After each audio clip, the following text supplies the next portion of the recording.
sur eux. Et brûle tout cœur de mari de nuit. Tout cœur de mari de nuit. Tout cœur de mari de nuit. Tout cœur de mari de nuit. Tout cœur de mari de nuit. Tout cœur de mari de nuit. Tout cœur de mari de nuit. Tout cœur de mari de nuit. Tout cœur de mari de nuit. Tout cœur de mari de nuit. Le feu. Le feu. Le feu. Le feu. Le feu. Le feu. Feu. Nom de Jésus. Sors. Sors. Sors. Sors. Coupe ton cou. Je coupe ton cou. Je coupe ton cou. Je coupe ton cou. Je coupe ton cou. Je coupe ton cou. Je coupe ton cou. Je coupe ton cou. Je coupe ton cou. Je coupe ton cou. Holy Ghost! Holy Ghost! Holy Ghost! Holy Ghost! Holy Ghost! Holy Ghost! Holy Ghost! Holy Ghost! Dans l'abîme. Holy Ghost! Feu! Le feu!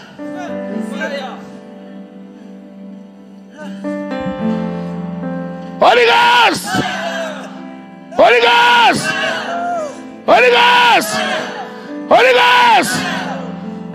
Sors! Sors! Sors! Sors! Sors! Sors! Sors! Témoignage, alléluia. La sœur Françoise. On acclame Jésus-Christ. Alléluia.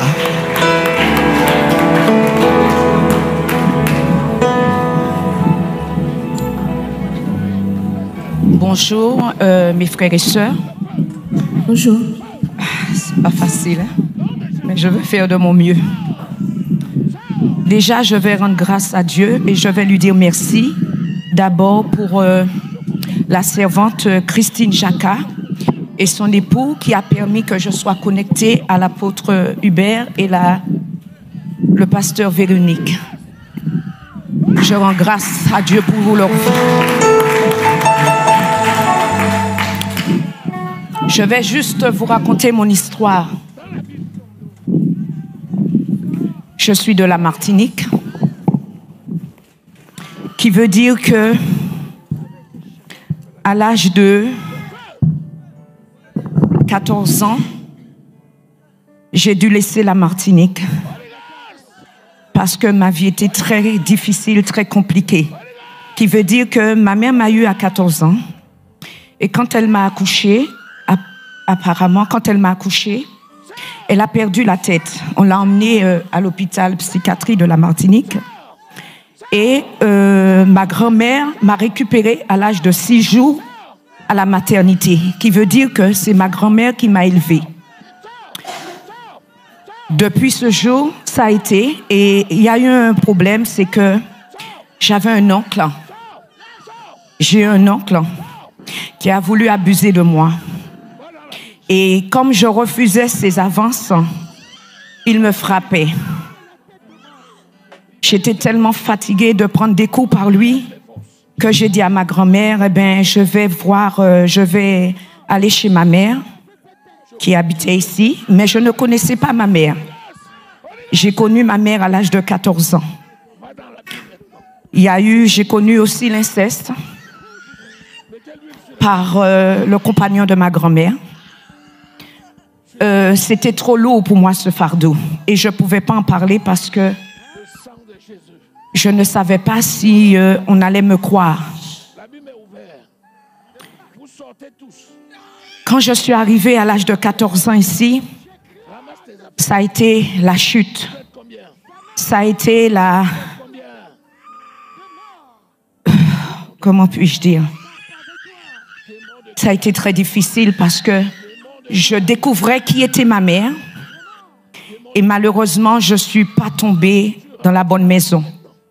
Qui veut dire que le si peu de temps que je l'ai connue 3 ans de toute ma vie.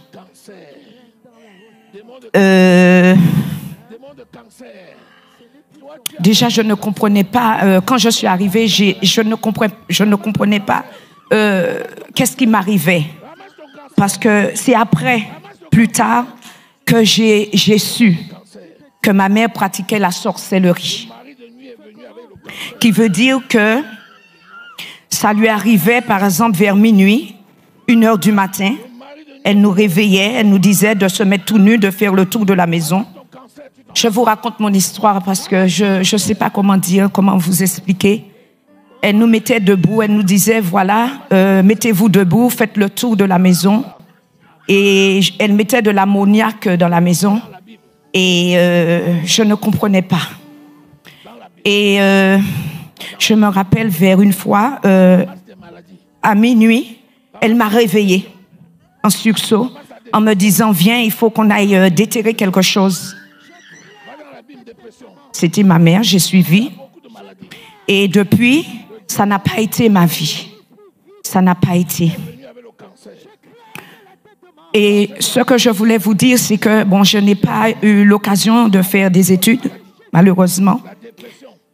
Puisque quand j'étais... j'ai fait un BEP sanitaire et social ici, mais je n'ai pas pu continuer parce que j'étais la servante.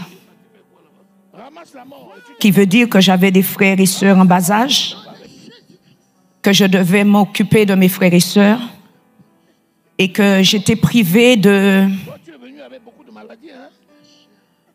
J'étais privée d'études, qui veut dire que voilà, j'avais pas le...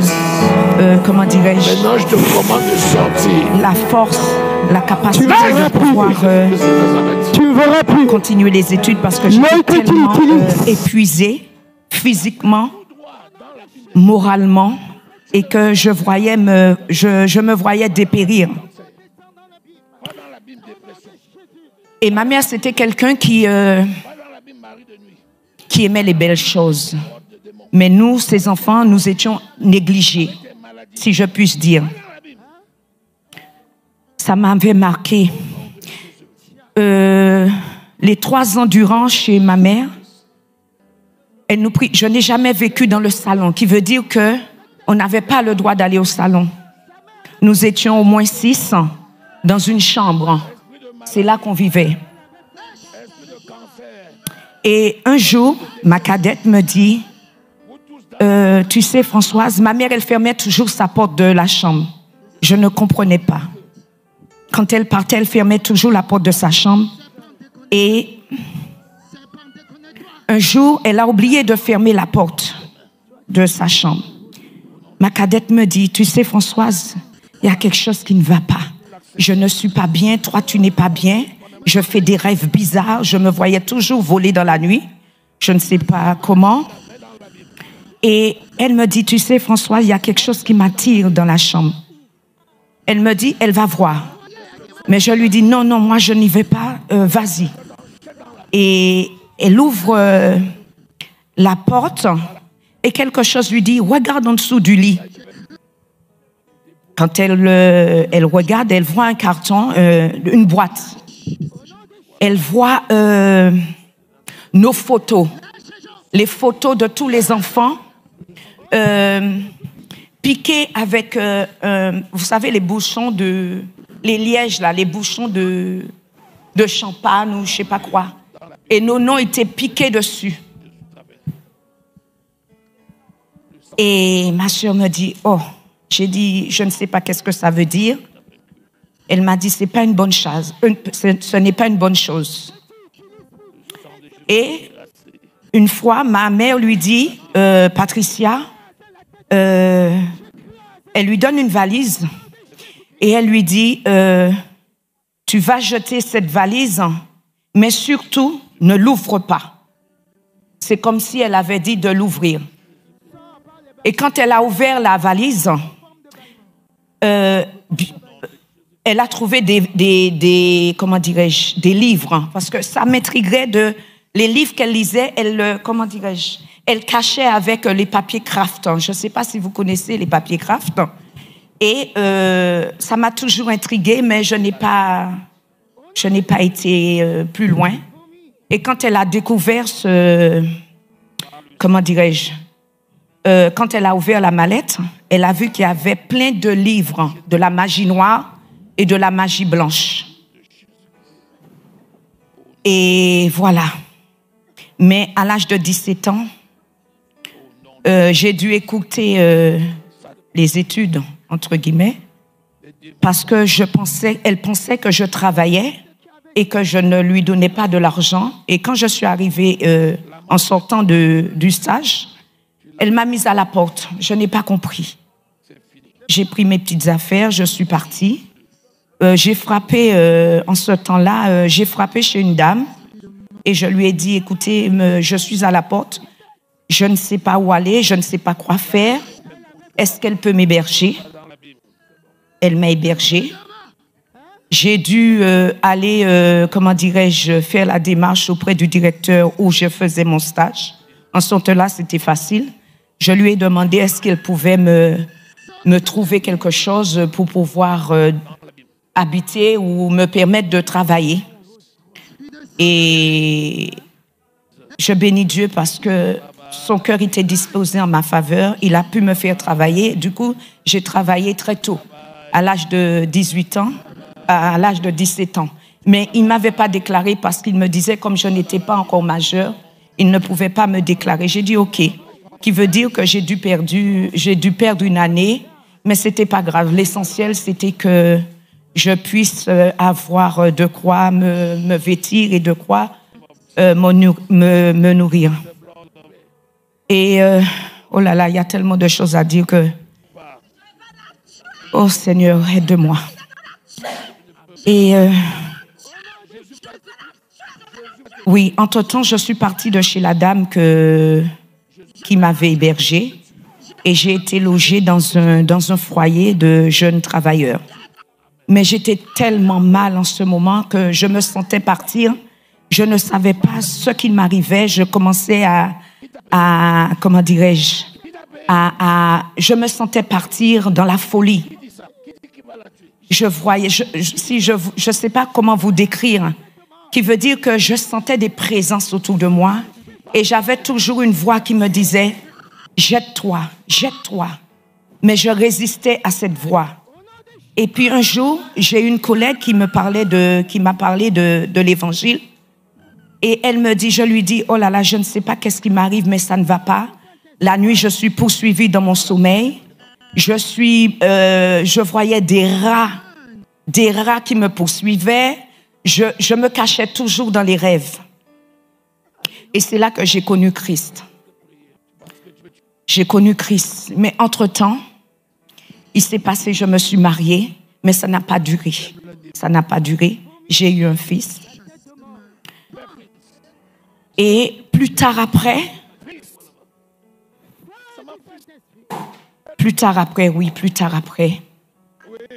ma mère, j'ai renoué contact avec ma mère. Ça faisait au moins plus d'une dizaine d'années, si ce n'est pas plus, que je ne l'avais pas vue.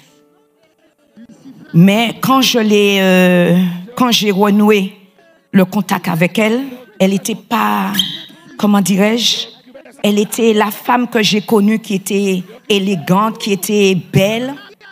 Elle avait perdu tout son éclat. Elle a perdu tout son éclat. Je me suis dit, mais qu'est-ce qui se passe? Et à un moment donné, elle est revenue chez moi. Quand elle est rentrée chez moi, ça n'a plus été. Un jour, elle vient de chez elle et elle me dit, Françoise, non, ma sœur, une de mes petites sœurs me dit, tiens, Françoise, maman n'est pas bien, elle est dans un hôpital psychiatrie et que voilà quoi. Qu'on l'a trouvée errée dans la rue et ma petite sœur m'appelle en paniquant, me dit de venir. Moi, je me suis dit, je ne veux rien avoir avec elle, vous vous débrouillez, moi, c'est bon, j'ai eu ma dose, ça suffit. Mais en revenant à moi-même, je me suis dit, bon, c'est quand même ma mère, je vais faire l'effort. En sortant de l'hôpital psychiatrie, j'entends sonner à ma porte. J'ouvre, je vois que c'est elle. Mais je ne l'ai pas reconnue. C'était une vieille, elle est devenue vieille, laide. Je me suis dit, mais c'est toi? Elle m'a dit, oui, c'est moi. Et c'est dommage que la sœur Martienne n'est pas à mes côtés. La sœur Martienne était chez moi ce jour-là parce que j'ai eu peur. Ma mère, elle avait de longs cheveux jusque-là. Elle me dit, Françoise, ça fait... Alors je lui dis, rentre. Elle me dit, voilà, ça fait 3 jours que je ne me suis pas lavée. Je dis pardon. Mais elle sentait mauvais. Je me suis dit, mais qu'est-ce qui se passe? Mais comme quelqu'un qui n'avait plus de vie. C'était comme si une femme sans vie. Alors je me suis dit, comme je travaille à l'hôpital, je me suis dit, tiens, viens, je vais te laver. Mais l'erreur que j'ai faite, j'aurais pas dû la laver. Parce qu'entre-temps, j'en ai parlé à un pasteur. Je lui ai dit, je ne comprends pas. Mais elle était venue en mission chez moi. Mais je n'avais pas compris. Elle était venue en mission. Qui veut dire le jour que je l'ai lavée, elle me regardait, mais je ne comprenais pas. J'ai fait juste ce que je devais faire pour elle. Et quand j'en ai parlé au serviteur, il m'a dit, ah, c'est pas bon. Ce que ta mère était venue en mission. Ce que tu as fait, tu devais pas le faire. J'ai dit, bon, c'est trop tard. Je l'ai fait parce que je ne savais pas. Elle est restée, je l'ai gardée 1 semaine chez moi. Et ça a commencé je commençais à ne pas bien dormir dans la maison. Je voyais des présences. Chez moi, j'entendais des voix. J'entendais des choses bouger. Je me dis, mais qu'est-ce qui se passe? Qu'est-ce qui se passe? Là, j'avais compris. J'avais compris. Je lui ai demandé, je lui ai dit, écoute maman, il faut que tu rentres chez toi parce que là, ça ne va pas. Je ne sais pas qu'est-ce qui se passe, mais il y a quelque chose qui ne va pas. Ta présence me dérange. Il y a quelque chose qui ne va pas. Elle me regarde, je la regarde, je lui dis, oui, tu vas devoir partir chez toi. Et elle part de chez elle et tout a commencé. La nuit, je ne dormais plus. Je ne dormais plus. Je faisais des rêves bizarres. J'avais des chiens qui me poursuivaient. J'avais des rats qui me mordillaient les pieds. Je me dis, oh. Et j'étais pas bien moi-même et je ne pouvais pas parler à quelqu'un parce que je me disais, si tu racontes cela, on va certainement te prendre pour une folle. Et ma vie est partie à la décadence. J'ai erré pas mal d'années, qui veut dire, bon, je ne suis pas restée longtemps avec mon époux, on s'est séparés, on a divorcé, le mariage n'a pas tenu, on n'a fait que 5 ans de mariage et tout. Et là, j'ai vu que ma vie prenait une ampleur, mais vraiment à la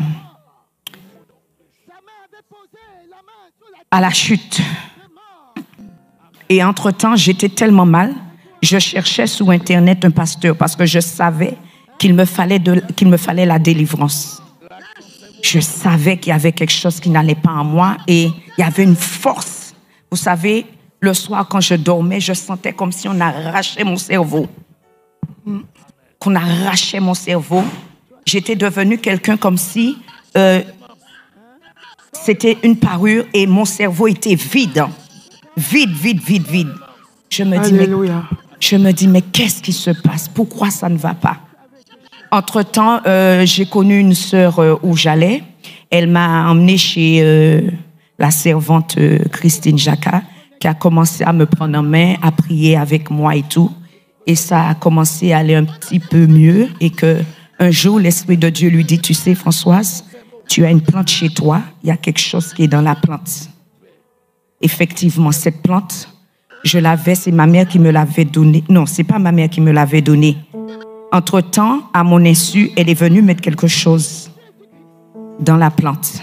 Et j'ai dû, quand la servante de Dieu m'a révélé qu'il y avait quelque chose dans la plante, je l'ai jeté le soir même. Entre-temps, ma mère est revenue vers moi. J'ai dit, Seigneur, qu'est-ce que je fais? Je la reçois ou je la reçois pas? Je l'ai reçue. Je lui ai dit, tu sais, maman, ce que tu as fait, tu as touché l'iniquité. qui veut dire que tes enfants-là, tu as impacté tous ces enfants dedans. Parce que le diable, il donne, mais pas gratuitement. Alléluia. Pas gratuitement. Amen. À quel moment tu as su qu'elle a touché? À quel moment tu as su? À quel moment tu as su qu'elle a touché à la magie? À la magie. À quel moment? Il y a eu le moment de quand on a découvert les livres. Oui. Et puis... C'était les livres de quoi? De magie noire. De magie noire. Oui. Et il y avait plein de choses dans le carton. C'est là que j'ai su que, voilà, que c'était dû à ce... qu'il y avait des choses, mais je ne pouvais pas en parler. Et Alléluia. Alléluia. Parce qu'au cours, elle a eu plusieurs délivrances. Voilà. Amen. Au cours de sa première délivrance, quand elle est arrivée ici, il y avait effectivement l'esprit satanique de sa maman. Vous n'avez pas pu assister à cette délivrance-là. Il y avait l'esprit satanique. Elle est décédée aujourd'hui. Hein, avec cet esprit satanique qui parlait d'une secte pernicieuse. Oui. Et que tous ses enfants avaient été vendus. Alléluia. Donc, l'esprit satanique qui utilisait sa maman disait bien, c'est moi. Parce que quand les gens vont toucher à la sorcellerie, quand ils font un pacte, quand les gens font un pacte avec le diable, que ce soit au niveau de la sorcellerie, que ce soit au niveau d'une secte pernicieuse, qu'est-ce qui se passe? Quand tu fais un pacte, l'esprit satanique prend ton identité pour s'exprimer à travers ton identité. Ça peut être un serpent, mais ce serpent va s'appeler de ton nom. Vous comprenez? Alléluia. Si quelqu'un fait un pacte, c'est comme les enfants de Dieu. Quand tu viens à Christ, tu acceptes son sacrifice. Quand tu acceptes le sacrifice de Jésus, tu rentres en communion avec le sang de Jésus et avec l'Esprit de Dieu. Alléluia. Quand tu rentres en communion, l'Esprit de Dieu vient déloger l'esprit satanique de ton esprit et s'installe. Et te donne un nouveau esprit. C'est là que tu deviens enfant de Dieu. Et dans le monde spirituel, l'ennemi t'identifie. C'est pour ça que la Bible dit, on n'allume pas une lampe pour la poser sous la table. Même si tu es posé sous une table, on va te voir. Tu seras identifié. Alléluia. C'est pareil de l'autre côté. Quand les gens signent le pacte, l'esprit satanique, c'est pour ça que lorsqu'on fait les délivrances, parfois l'esprit dit c'est moi tel. Mais c'est un démon. C'est moi tel. En donnant le nom d'une personne. C'est moi Jean. Ça ne veut pas dire que cette personne-là, c'est parce que l'esprit satanique, l'esprit de sorcellerie qui utilise la personne, a pris l'identité de la personne. Ça peut être un serpent, ça peut être un chien.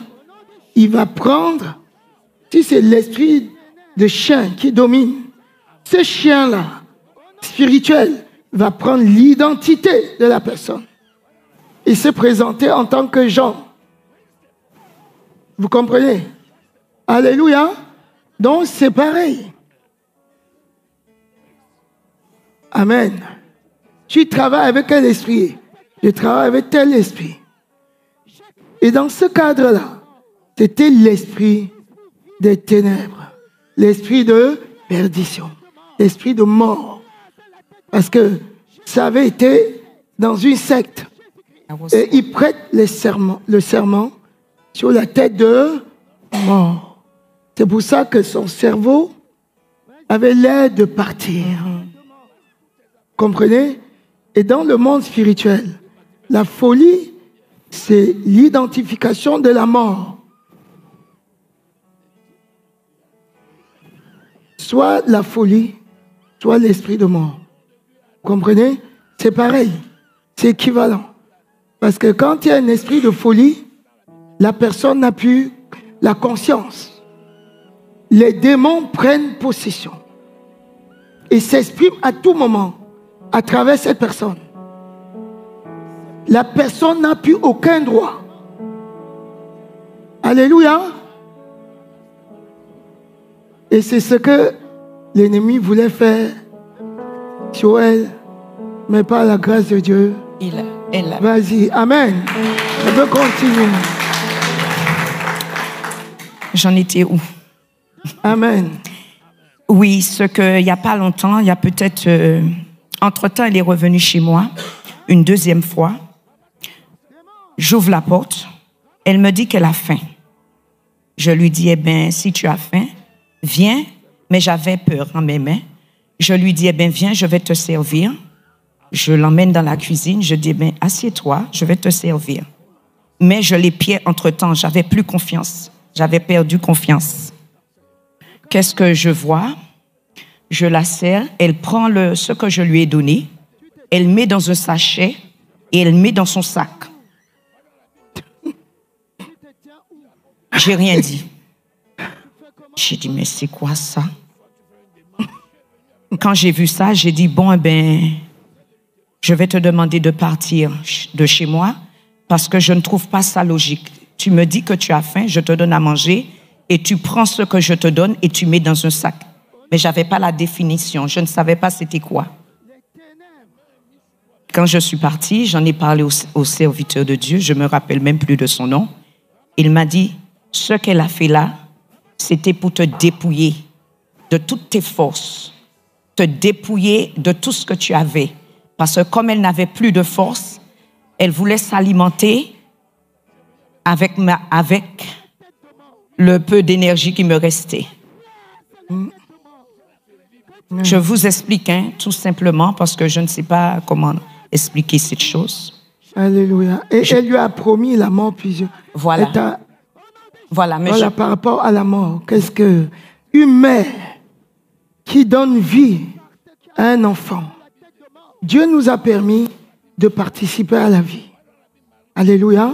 Quand tu donnes naissance, tu participes à la vie que Dieu lui-même manifeste. Alléluia. Dieu ne fait rien sans nous. Même les païens, il leur permet de participer à la vie en permettant que tu donnes naissance à un être humain.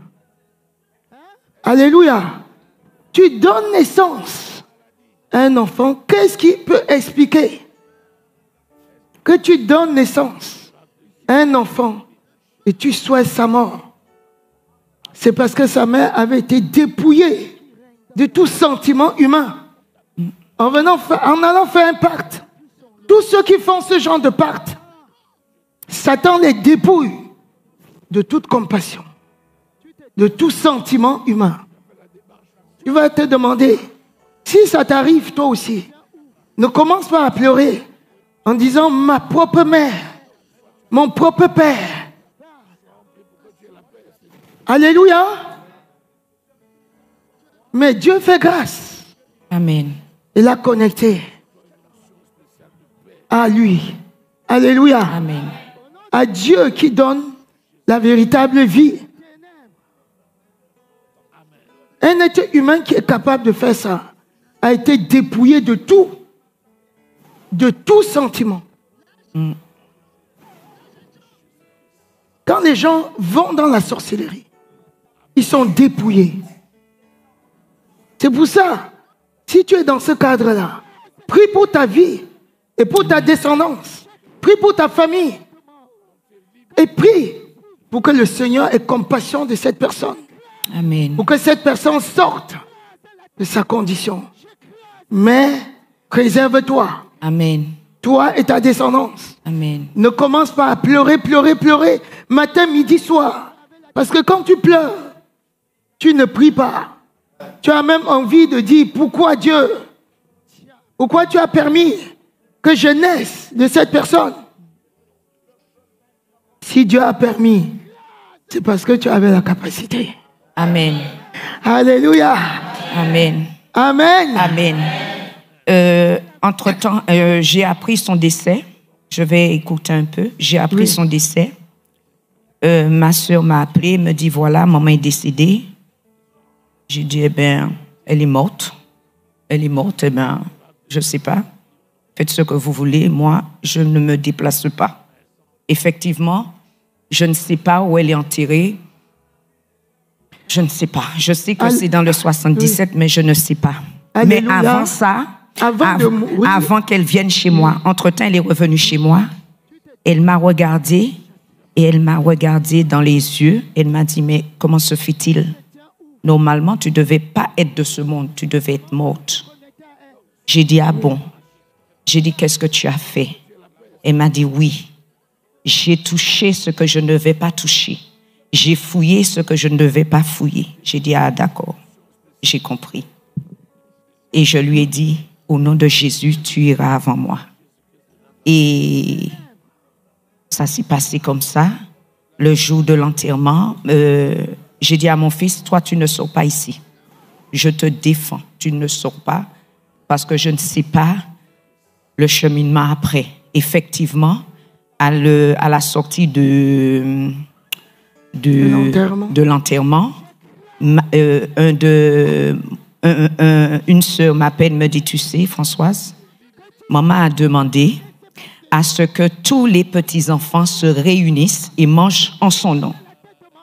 J'ai dit, ah, j'ai bien fait que mon fils n'aille pas dans cette atmosphère. Dans cette atmosphère. Amen. Et mon fils qui ne rêvait pas, il me dit, maman, un jour il sursaute. Il me dit, maman, je ne sais pas, mais il y a mamie qui me dit, il me reste 3 jours à vivre. Je dis, pardon. Je me suis levée dans la prière. Je me suis dit, au nom de Jésus, tu n'auras pas mon fils. Amen. Alors, si je suis encore en vie, je bénis Dieu. Alléluia. Si je n'ai pas encore perdu la tête, je bénis Dieu. Amen. Tout n'est que grâce. Alors, je tenais à glorifier le nom de Jésus pour cela. Vous vous rappelez, quand on va faire la vidéo, on va mettre sa délivrance. Vous vous rappelez de sa délivrance ici, lors de l'autre veillée, où l'ennemi disait, j'ai son fils en main. C'est ça. Le Dieu de cette secte pernicieuse qui disait, je tiens son fils. Lucifer lui-même, vous vous rappelez, il a parlé ici en disant, j'ai son fils, j'ai toute sa famille. Sa mère me les a donnés. Et avant de partir, sa mère lui a promis la mort plusieurs fois. Que tu es déjà donné. Tu es déjà sacrifié. Avec tes enfants, vous êtes sacrifiés. Mais, pourquoi ils n'ont pas pu? Pourquoi ils n'ont pas pu?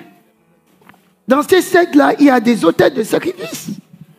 Pourquoi ils les ont posés sur l'autel de sacrifice? Ils n'ont pas pu.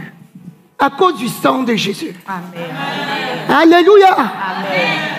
C'est le sang de Jésus. Amen. Jésus s'est sacrifié pour nous. Nous sommes allés à la croix avec Jésus. Vous avez entendu qu'elle a prié pour son fils. C'est pour ça que 3 jours après, son fils est toujours vivant. Alléluia. Ce que j'ai oublié de vous dire, il y a 5 ans de ça, j'ai failli perdre mon fils, ce qui veut dire qu'il sortait du travail et un camion de 60 tonnes est tombé sur lui. Quand ma belle-fille est venue à moi, elle m'a dit, il y a quelque chose qui se passe le matin, mais mon petit-fils avait à peine 6 mois. Et elle me dit, tu sais, Françoise, j'ai quelque chose à te dire. Elle frappe, elle me dit, ne t'inquiète pas, il faut que tu gardes mon petit-fils. Mais entre-temps, elle est venue avec quelqu'un pour pouvoir pallier les choses. Quand elle m'a dit que je me suis évanouie. Je me suis évanouie. Elle n'a même pas eu le temps de finir sa phrase. J'ai dit quoi? Mon fils. Oh C'est mon un Dieu. fils unique. C'est mon fils unique. Et je vous assure que j'ai rêvé 2 jours avant l'accident. Je vois dans mon rêve que ma maison est inondée. Et je lui dis, mais tu sais, mon fils, c'est bizarre. Il n'y a que tes vêtements qui sont mouillés. Il n'y a que tes vêtements qui sont mouillés. Je me suis dit en moi-même, il y a quelque chose qui va se passer. Et j'ai commencé à renverser tout esprit d'accident. J'ai dit, Satan, laisse-moi te dire, tu ne vas pas prendre mon fils. Amen. Ton plan, il a échoué. Au nom de Jésus. J'ai Amen. commencé à prier et je vous assure, la prière d'une maman est très efficace. Et je crois Amen. que c'est la prière qui a préservé mon fils. Alors je bénis Dieu parce qu'il n'a pas pris mon fils. Alléluia. Je lui rends grâce et gloire pour tous ses bienfaits envers moi et je sais qu'il est alpha et oméga dans ma vie. Ce qu'il a commencé, il va l'achever. Amen. Et que je vais retrouver tout ce que le diable m'avait volé. Au nom de Jésus. Amen. Tu es l'autorité pour ta famille, pour ta descendance. Ne les lâche jamais. Amen. Quel que soit ce que tu vois, quel que soit ce qu'on te dit, quel que soit ce que tu entends, ne lâche pas. Amen. Dieu nous a fait une promesse qu'au Seigneur Jésus, et tu seras sauvé, Amen. toi et ta famille. Amen. Ce n'est pas seulement le salut éternel, mais c'est être sauvé de tout, Amen. de tout danger. Alléluia. Les tragédies que Satan a prévues pour toi, pour ta descendance, refuse. Amen. Tu ne vivras pas ça. Amen. Amen. Amen. Gloire à Dieu. Alléluia. Grâce. Amen. Elle fait une action de grâce. Amen. Alléluia. Amen. Vous écoutez, vous êtes maintenant habitué un peu à ce genre de témoignage. Mais c'est le lot de toutes les familles. Il n'y a pas une famille qui n'a pas son histoire. Et c'est normal, puisque nous sommes des habitants de la terre. Et personne n'est né enfant de Dieu. Nous sommes tous devenus enfants de Dieu. Et tout le monde naît dans une famille qui a une histoire, une culture, une tradition. Et tu es forcément lié à cette tradition. Jusqu'au jour où tu rencontres Jésus et tu changes de lignée spirituelle. J'ai dit lignée spirituelle. Mais physiquement, tu continues à être lié à ta famille. C'est pourquoi, même né de nouveau, il y a 2 axes d'intervention. Le premier axe, c'est que tu es enfant de Dieu, dont ton salut en Christ est assuré. Désormais, ton esprit est né de nouveau. Le deuxième axe, c'est que tout en étant enfant de Dieu, tu restes membre de ta famille, tu restes enfant de tes parents et frère de tes frères et de tes sœurs. Si tu renies, tu pèches contre Dieu. Donc maintenant, il y a un équilibre. Il faut rester serviteur de Dieu tout en étant le phare et la lumière pour ta famille. Et c'est ça le grand équilibre. Et c'est pour ça que le Seigneur nous a envoyés. Quand tu vois un serviteur de Dieu, un grand frère dans la foi, une maman, un papa dans la foi, c'est pour t'aider à rester toi-même. C'est-à-dire un authentique enfant de Dieu, tout en étant la lumière pour ta famille. Alléluia. Quel parcours. Tu nais dans la déchéance. Tu ne connais même pas ta maman. Je la connais à l'âge de 14 ans. Et depuis le jour où tu l'as connue, elle devient un fardeau sur ton dos. Jusqu'au jour où elle meurt. Et même quand elle est morte, son esprit ne meurt pas. Plus que l'esprit de sorcellerie demeure.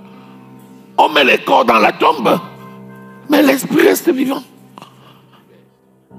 C'est juste la personne physique que tu ne vois plus. Mais l'esprit qui agissait demeure. Et agit. Dis-moi, comment tu t'attaques à cet esprit-là? Toi, un humain. Est-ce qu'un humain va s'attaquer à un esprit? Qu'est-ce qu'il te faut faire? faut que ce soit l'esprit qui s'attaque à l'esprit. Donc tu as intérêt, en tant qu'enfant de Dieu, à connaître la définition de qui tu es. Tu deviens esprit.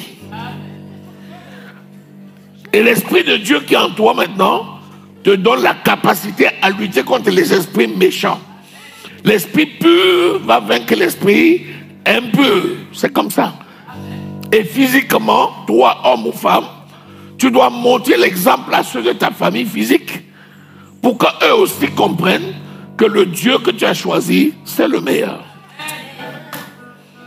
Alléluia. Maintenant, il y a un trait d'union. Ce sont les objets porteurs bonheur. C'est ça les objets souvent qu'on a dans la maison qui nous connectent aux traditions. Et on ne sait pas. On dit, ah, c'est le souvenir de ma grand-mère, c'est le souvenir de ma mère, c'est le souvenir de mon père. On nous a donné ça après le deuil de ceci. Et quand je quittais, on m'a donné ça. J'ai ça toujours chez moi. Qui a des choses comme ça? Tant que tu as des choses comme ça, tu ne seras jamais libre. Tu peux jeûner, prier, dormir sur l'autel-ci la moitié de l'année.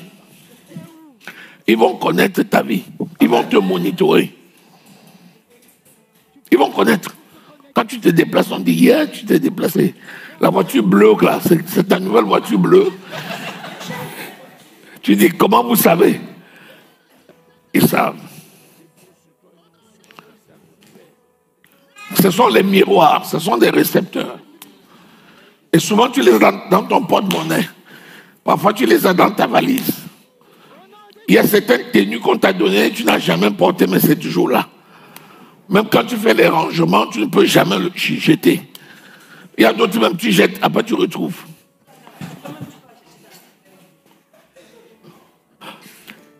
Prie que le Saint-Esprit te révèle ces objets-là. Et tu me dis, je vais te dire comment on va faire pour détruire. Alléluia.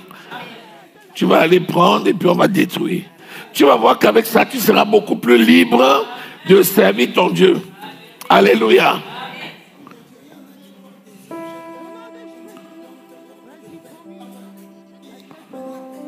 C'est ce que je suis en train de dire. Souvent, c'est sous forme d'une plante.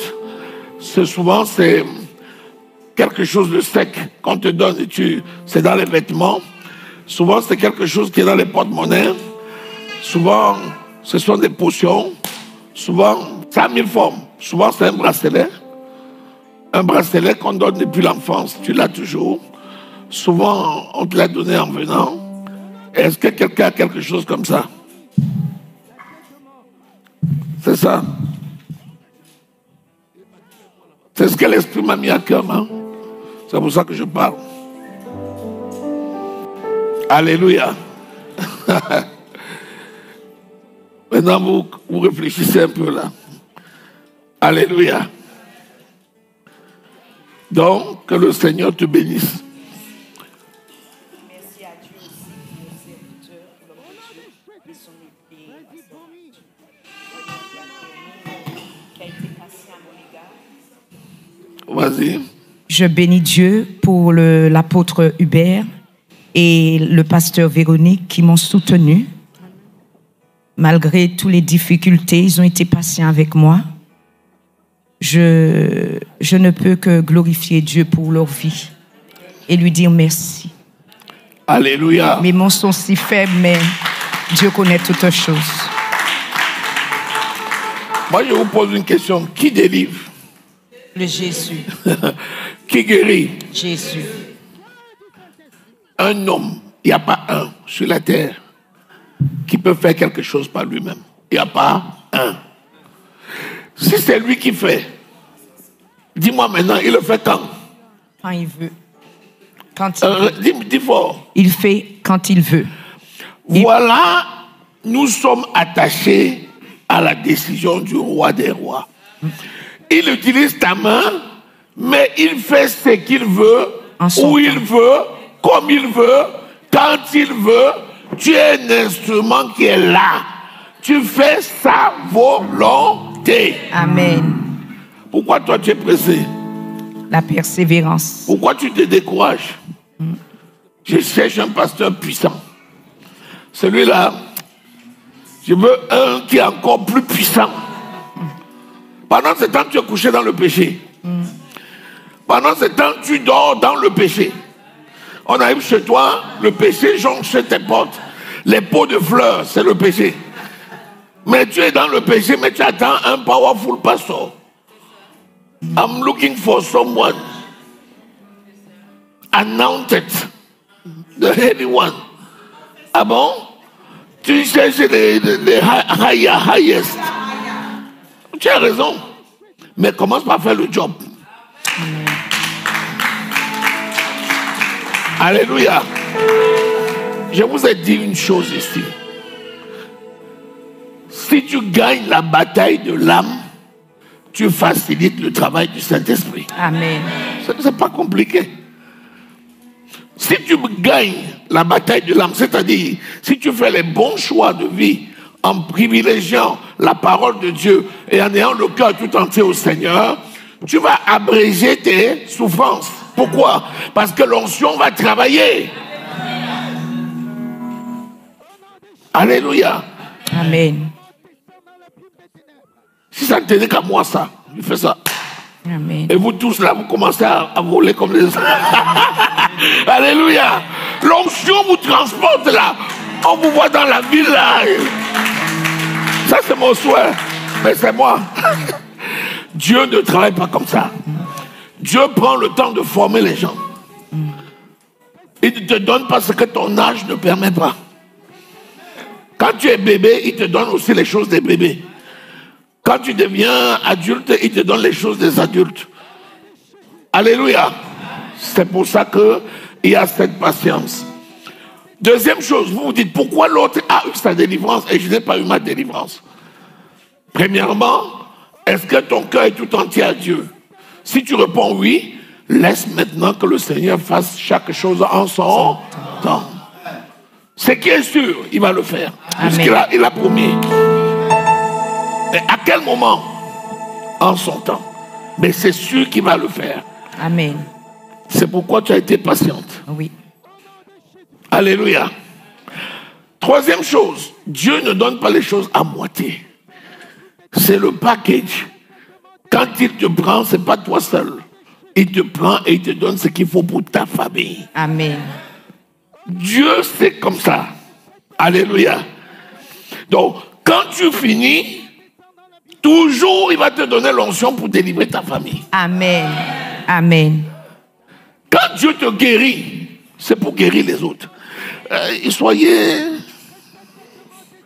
mindset. Écoutez ce qu'on vous dit. Voyez votre parcours. Souvenez-vous de ce que le Seigneur a fait. En général, quand il le fait par ta main, c'est parce que tu dois le faire pour les autres. Ah oui.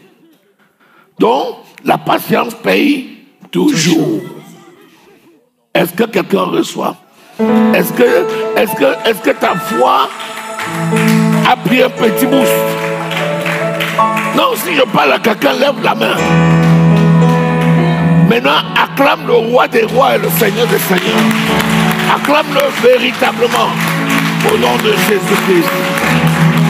Alléluia. Appartient à Jésus-Christ. Amen. Maintenant, je te commande de sortir. Tu verras plus. L'œil que tu utilises. Le site appartient à Jésus. Seigneur, nous te disons merci. Maintenant, je te commande de ce témoignage. Tu verras plus. Cette action de grâce. Tu verras plus. L'œil que tu utilises. Commence le site là appartient à Jésus-Christ. Merci pour toutes les mots que tu as préparé d'avance. Tu verras plus. L'impact de cette délivrance Tu sur la verras vie plus. de tous tes enfants. L'œil que Que tu l'honneur et utilises. la gloire te reviennent au nom de Jésus-Christ. Amen.